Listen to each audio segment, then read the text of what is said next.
Good morning from Panhandle Outdoors, America's only daily outdoor TV show. Your source for fishing, hunting, and information for folks who enjoy the great outdoors. Now sit back, relax. It's Panhandle Outdoors.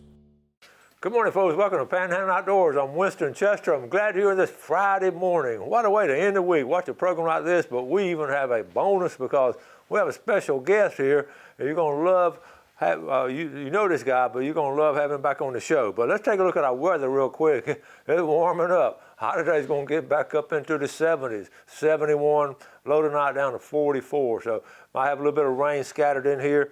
Water temperature went up 1 degree, 66 degrees, so we can live with that. Let's take a look at our river readings brought to us by Mountain Dew. Get out and do. The Apalachicola of Bluntstown is at an 8.8, and it has a little bit of a rise to it. And it's going to be rising probably some up tomorrow too. The Chalkatchee at Caryville, it is dropping a little bit at a 7.4, and it'll be going down for tomorrow if you want to get out early in the morning and fish some falling waters. Our tide chart brought to us by Kent Forest Lawn, and you know what this week has been? Just been great tides. Low this morning at 9:50, so we'll say low will be around 10 o'clock, and high is going to be around 11:04 tonight. But it's going to be aided now, not hindered. It'll be aided by a wind direction, which is south-southwest, and they're calling between 10 to 20. So we're going to just average it out. It's going to be about 15 on the water, so it's going to be tough if you're on the north shore of any kind of water system. So be aware of the strong wind today. All right, we're going to take a break real quick and come back with our guest. Welcome back, and look who's here. Brother Billy Grantham, how you doing, buddy? I'm fine and dandy, better than snuff. Listen, you know, we've been talking yesterday's show and all about the satsumas and how good they are. Guess what he brought? He brought me a bag of satsumas. He brought Jeff a bag of satsumas, and we appreciate it.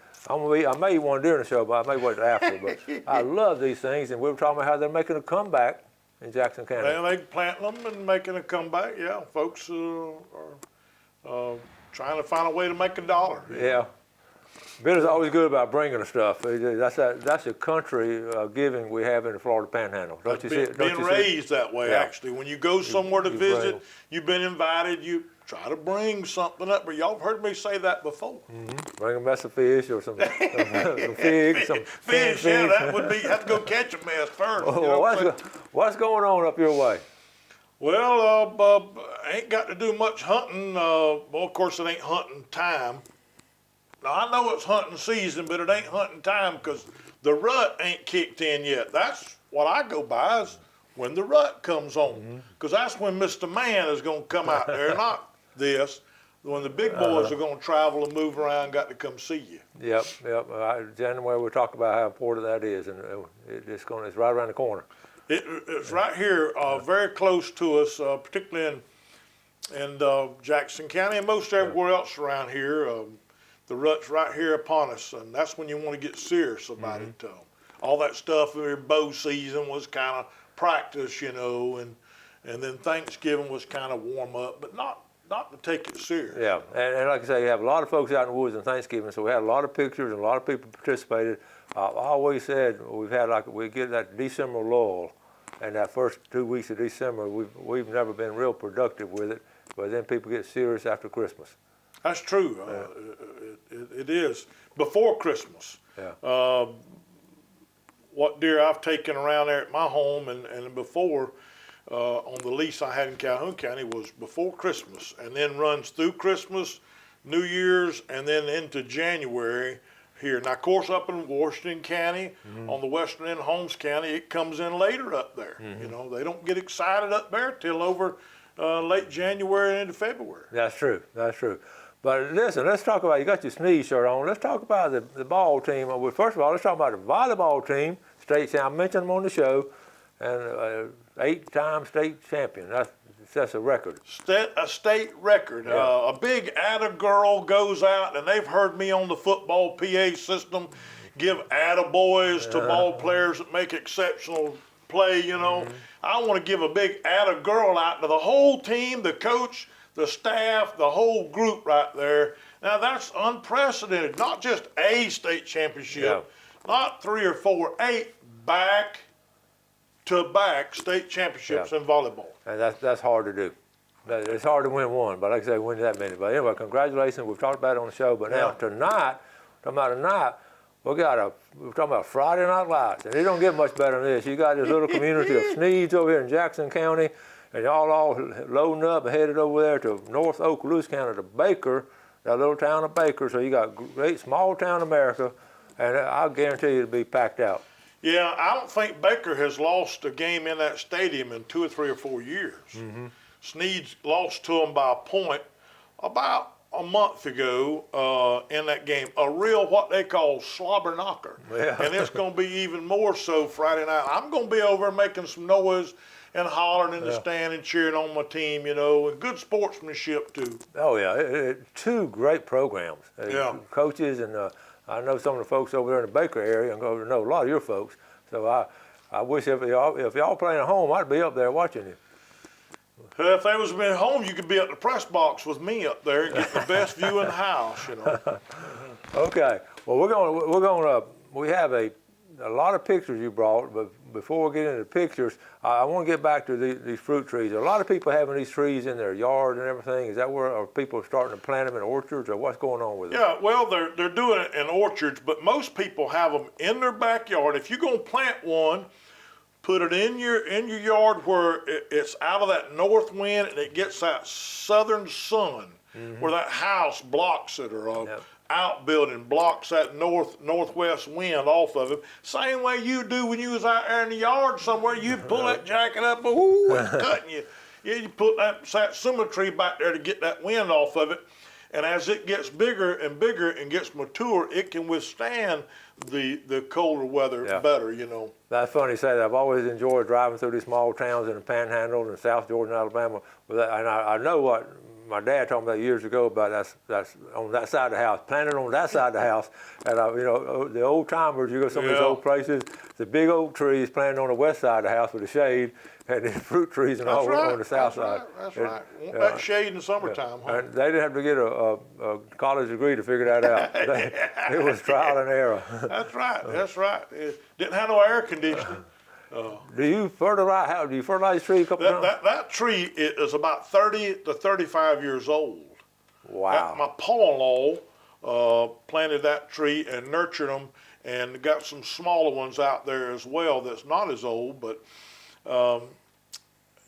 when it gets down there in the low 20s like we have some, he always would cover them real good to keep that frost off of them.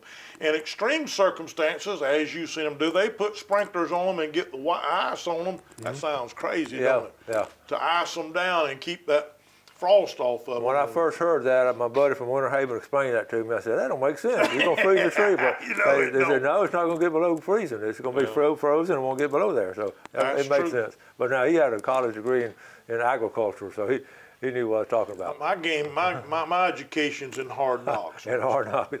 We're going to take a break. We'll come back with a lot of pictures that Billy brought, so we'll be right back.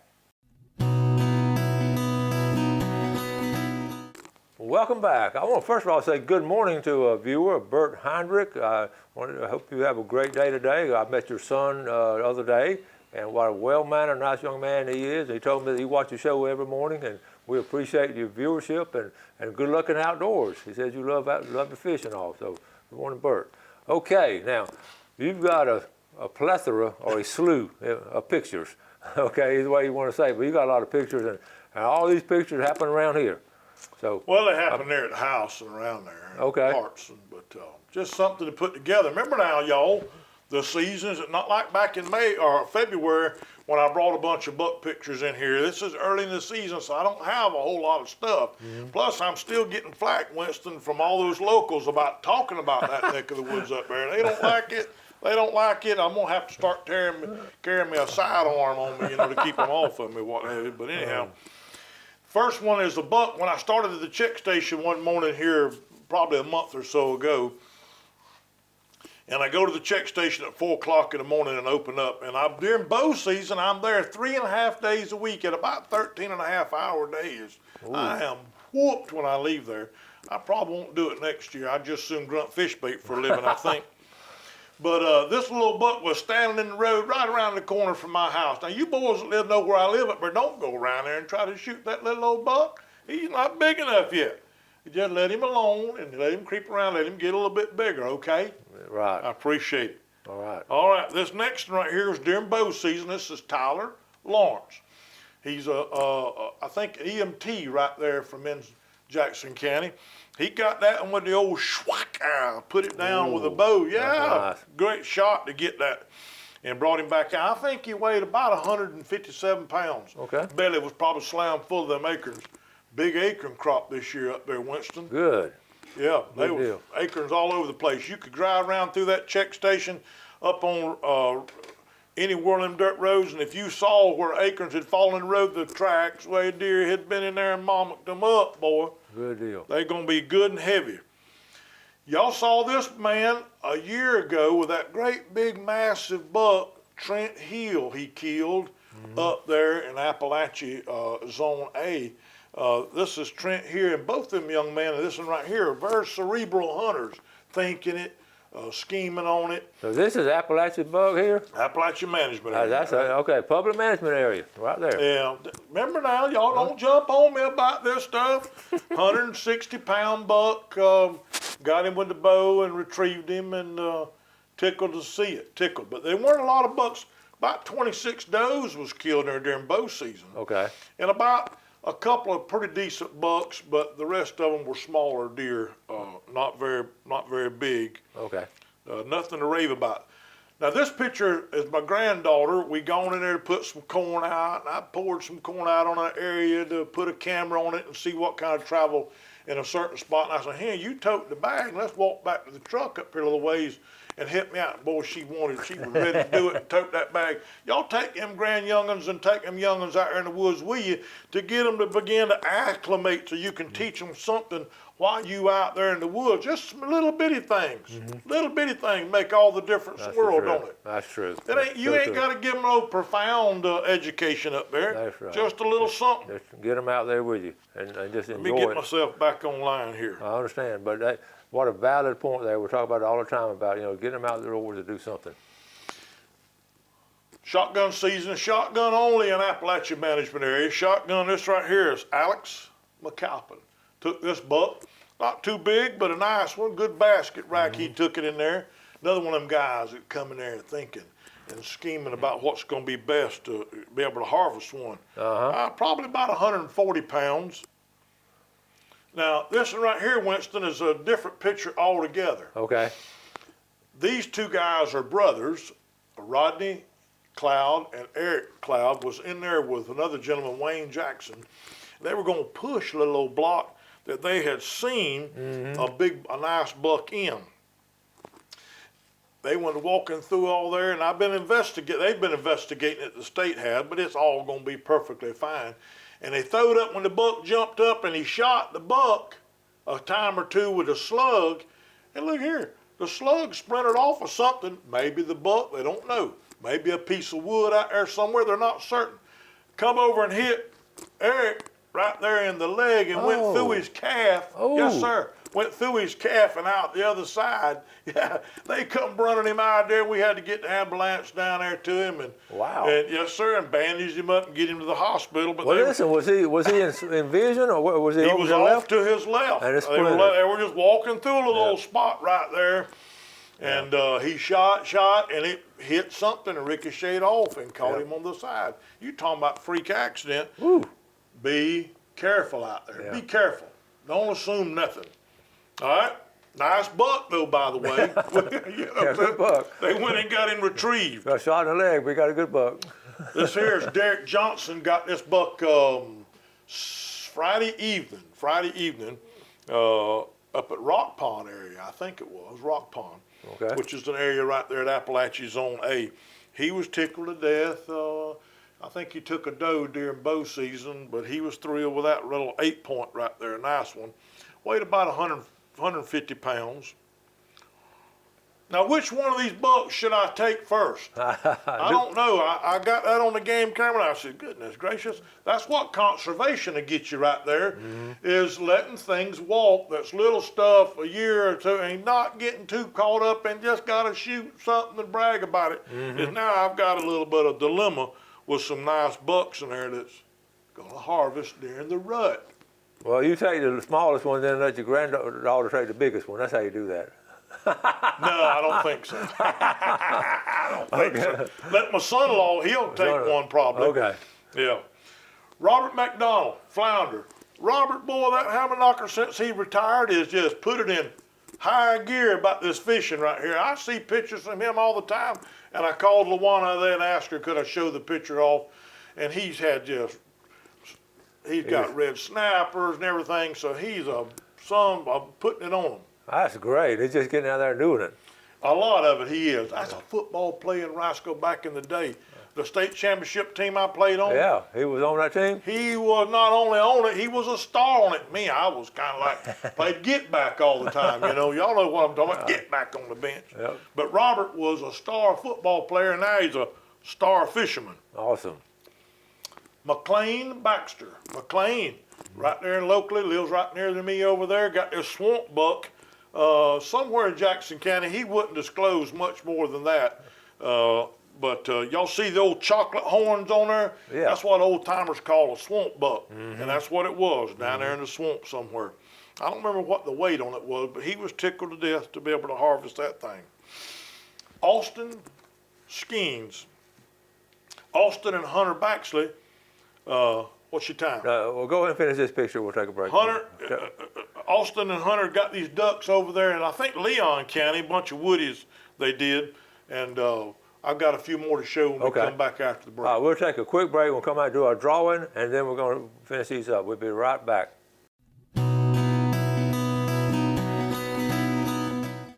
Okay, welcome back. Here with the one and only Billy Grantham, native of Calhoun County, but in Jackson County, and Florida Panhandle. Solid. Let's take a look at our fishing game time brought to us by Blue Water Outriggers in Port St. Joe. We're looking at 151 to 351 this morning, and this afternoon 216 to 416. Okay, let's take care of our drawing. Billy, you're going to have the honors, and the first one is going to be a $25 gift certificate of Los Antojitos. All right, Billy, you pull it out and call them out. See who we got there and where they're from. Norvin Thibodeau. Thibodeau, yeah, that's some local. The Thibodeau family, that's some good fishing family. I can promise you. A couple of generations of them.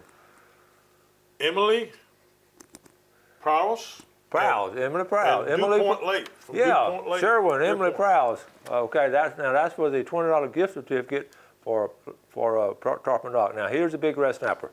Big red snapper. They don't ever have no big old padded brim, do they? Susan Horn from Southport. All right, we got Deer Point, Southport, and Panama City. Last week we had everybody out of town. This week in town. All right, let's get back to these pictures. These are some great pictures and good stories to go along with them. So what we got next? Let's see, old Austin there again with some woodies, showing off a few. Look at that pretty feathers on that thing right there. A hen, and of course there's a drake. That beautiful comb on that right there. Oh, yeah. Let's see. Now, we got a young man that was sent to me the other day. His first buck, his name is Hayden Stewart, 14 years old, shot his first 6-point with a 16-gauge shotgun from up there in Washington County and Chipley out there. He was tickled to death. 16 gauge, that's cool. Yeah, it was. And then guess what? That wasn't just a day later, he got another one up there. Now he's gone from sportsman, now he can become a conservationist now. That's right. But he got his next one with a 20 gauge, another 6-point right there from Washington County. Good hunting, good hunting. All right, that wraps up your pictures? Or? Yeah, I think so. But look here, I'm getting scared. We were talking about the rut a while ago. If somebody out there sells grill guards, brush guards for trucks. Yes. I want one. I'll do an endorsement, man. Y'all know me. I'll talk it up big time. Yeah. Help me put a brush guard on my truck, 'cause I almost hit a little spike. I say little. That joke could probably weigh 120 pounds. cut in front of me yesterday, and oh, I'm scared to death. That's a little bit of insurance. You know, I have one on my truck for that reason right there. You don't want to hit one if you ain't got nothing but liability insurance on there. Yeah. An old raggedy vehicle. Well, I know this is Friday. We normally do our Friday fishing report, so we're gonna catch up. Let's just change channels to get over to fishing up around Lake Seminole. What anything going on fishing up your area? Everybody in the woods. Speckled perch and some brim in some area, but ducks. People duck hunting. Dove season will come back in. It has. They've been killing some dove in Appalachia. They've been killing some ducks in Appalachia, and on the Lake Seminole, sounds like a small war going off around. So they're hunting strong for the ducks. Yeah, for the ducks and the quail. There's some theories that they think the quail population is going to be better in Appalachia this year. Good deal. That's from year to year is what on the quail. I follow it closely, and some years just wiped out, and some years it's not bad. So yeah, we're thinking it's going to be better. That's awesome. That's good news. Well, we've got a few minutes left. You got all your notes taken care of now? Yeah, I think so. I got everything. I think I've written down the dove season in there. Now, right now, it's under quota only until the 22nd. I got to be on that quota stamp to be able to hunt up there until the 22nd. Then you can come in there after that. So I've seen guys drive in from Pasco County the other day. 2 young men drove in, didn't have the partner thing sheet, had rifles to go in there and hunt. Look at the website and study it before you come up there, so I won't disappoint you. And I don't want to do that. I want to see you going to have fun. Let me ask you this: bears? Do y'all have any bears up your way? Thank goodness we don't. Oh man, good for y'all. Put a sign up on the bear trail that says no bears allowed. They're hard downhill on everybody. Oh man, I was kayaking right there at Richards Bayou down about 3 or 4 years ago, and had to tinkle and paddle kayaked over to the shoreline and went to step off, and there was bear tracks on that sandy shore. And I like to panic. I'm telling you. They're all over the place, really. I'm getting all kind of on my camera. It's like a movie or something each night. But okay, do you are your feeders and all? The feeders seem pretty well attended, and your buddies and all. Everybody well got the feeders. Yeah, everybody's got stuff, but they don't tell me much about it. They don't need to, because I'll bump my gums and talk and spread the news. So. Jeff, stand up. We're running out of time. Thank you, buddy. Y'all have a great weekend. Do something good for your fellow man, and God bless. Thanks for watching America's only daily outdoor TV show, Panhandle Outdoors with Winston Chester, featuring hunting, fishing, and other activities and information to help you enjoy the great outdoors. Join us next time for Panhandle Outdoors.